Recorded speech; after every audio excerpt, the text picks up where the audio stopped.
Assalamu alaikum everybody. This is like just a quick live. I'm actually sitting in the middle of the park. I came out for a walk.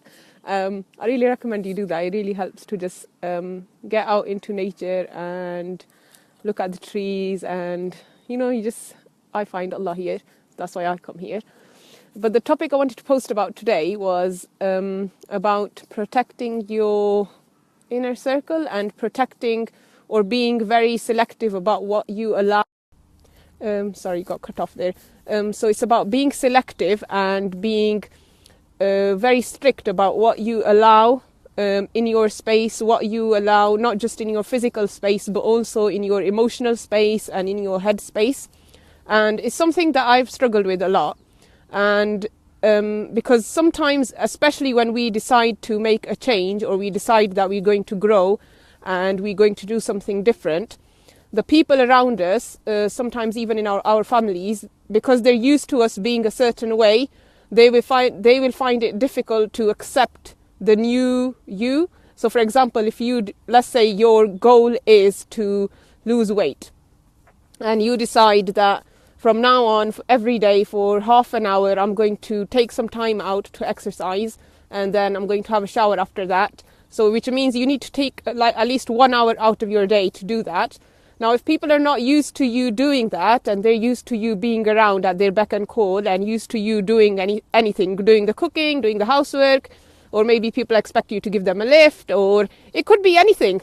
If they're not used to you doing that, when you say to them, when you say, no, I can't do that, they'll be like, oh, why? Well, so why? You can do that another day but that's fine. You don't need to censor them for that. But you need to realize that your goal is your goal. You need to own it.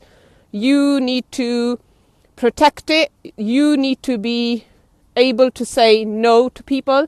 You need to be able to defend yourself and make a shield around yourself against people who put you down. So even sometimes when we try to do something, for example, when I started my online Amazon business, I had a lot of my family saying to me, oh, you're just wasting your time. What are you doing? You're obsessed. You're this, you're that. Because they don't see what you can see and they don't see your vision. So they give you their opinion, which is fine for them, but it might not be fine for you. But it's your responsibility to create a mental and emotional shield around yourself and protect yourself from those naysayers, protect yourselves from that energy. And it's your responsibility. Don't give your power out to other people. Don't feel like a victim. Don't think, oh, but so-and-so said this, but so-and-so, I was going to do this, but so-and-so called me for a visit. I was going to do this, but so-and-so asked me to cook them dinner. I was going to do this, but so-and-so did this. It's not about them. It's about you. You have to own your power. You have to protect yourself. And you have to maintain your emotional and your mental energy to do what you need to do. So that's just something. And the other thing is, like, when we're trying to do something different, when we're trying to do something that nobody else might have done, like the people around us, we'll always find that they, not intentionally, but they'll try to pull you back down into their energy and to keep doing what they're doing. So it's our responsibility to realize that that's just their world, that's their perspective, that's what they understand, and they can't understand that you're doing something different. Maybe they just can't see it, and maybe actually that should push you forward more, because maybe if you do what you need to do, that will show other people that there's another way that's possible, there's another way to do things, there's another way to live. And maybe you will be the inspiration for them to make that change in their lives. And sometimes we have to show people with our actions and not with our words. So I really want you to just own your power, own your goals, own everything which is about you and protect yourself. And when we're going for big goals, another thing that's important, as well as protecting yourself from the negativity, is that to surround ourselves with people who believe in us, with people who believe in the same goals, with people who think big, because whoever we mix with will have an influence on us. And there's, like, in modern personal development, they say, like, you're an average of the 5 people that you mix with the most.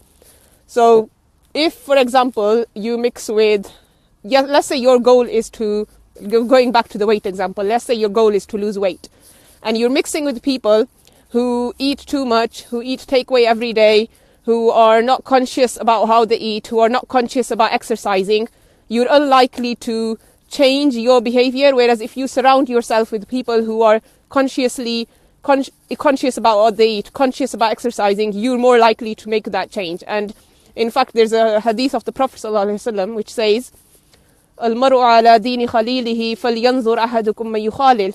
And that means that each one of you, each individual, is on the religion of his friend. And by religion, it's like a deen means, the word deen doesn't mean religion, it means like way.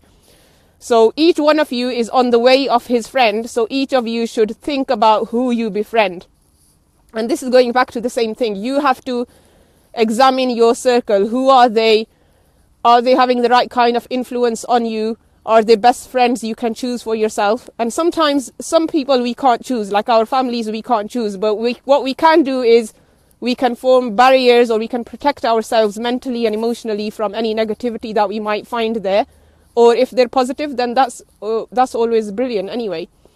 So really think about, who are you surrounded by? What are your goals? Do the people around you match with your goals? Do they encourage you in your goals?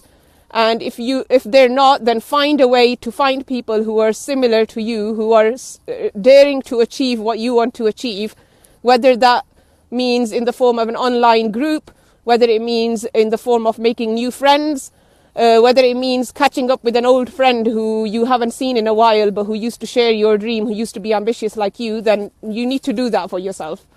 And there's another hadith of the Prophet ﷺ, just to add to this information, which is about the musk seller and the blacksmith. And the Prophet ﷺ said that the example of a friend is like the example of the musk seller or the blacksmith. Like the person, if your friend is someone who sells musk and you spend time in his shop, whether he gives you any musk or not, if you choose to spend time on him, the fragrance of the musk will rub off on you, and he may even from his generosity bestow a gift on you and give you some musk, and then you'll smell nice and you look nice, and other people will see that effect on you. And if your friend is a blacksmith, whether or not he actively tries to harm you, by spending time in his shop, you'll start smelling of smoke, or the ashes that fly from his hammering will burn your clothes.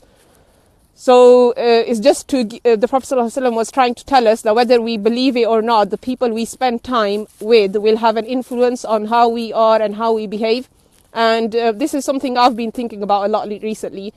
So I just want to, so those are my two messages. So think about who you're surrounded with, whether they match up to your goals. Are they a source of positive encouragement, or are they a source of negativity? If they are a source of negativity, can you choose to stay away from them? If they are someone you can't choose to stay away from, how can you form new barriers or new boundaries to protect yourself against that negative energy? And secondly, how can you go out for yourself and find people who are trying to do the same thing as you, so that you can feel motivated to achieve that? And believe me, the people you spend time with will influence what you do and how you do it. And in fact, actually, I think sometimes doing it on your own, maybe you've been trying to achieve a goal for the last 5 years or the last 10 years and you haven't managed to do it, then I would encourage you to even take it a step further and find somebody who can guide you. It might be a coach, it might be a mentor, it might be a friend, but someone who can keep you accountable, who can push you, who can believe in you, because we all need someone who believes in us. We all need someone who's there to encourage us. We all need someone who will guide us and make us believe in our dreams, because sometimes we have had so much negativity in our lives that we start self-doubting ourselves, and even when nobody's around to say anything negative to us, we start judging ourselves, and we start giving ourselves that negative feedback and telling ourselves that we can't do certain things. So there are certain times when, if you're really ready for it, and if you really are serious about making certain things come true for you, making certain goals happen, then take the opportunity and go and find someone, find a coach, find a mentor, find someone who can guide you. And there's a lot of people out there who are doing this work. And this is not to promote myself. It's just to say that sometimes that is what you need to do to grow, to improve yourself, and to take things to the next level. And make sure when you do find someone that matches your values, someone that shares your dream, someone that you can click with. So that's another important factor. And that's it. That's all I really wanted to say. Inshallah. That was just a quick live. Jazakallah khair and assalamu alaikum.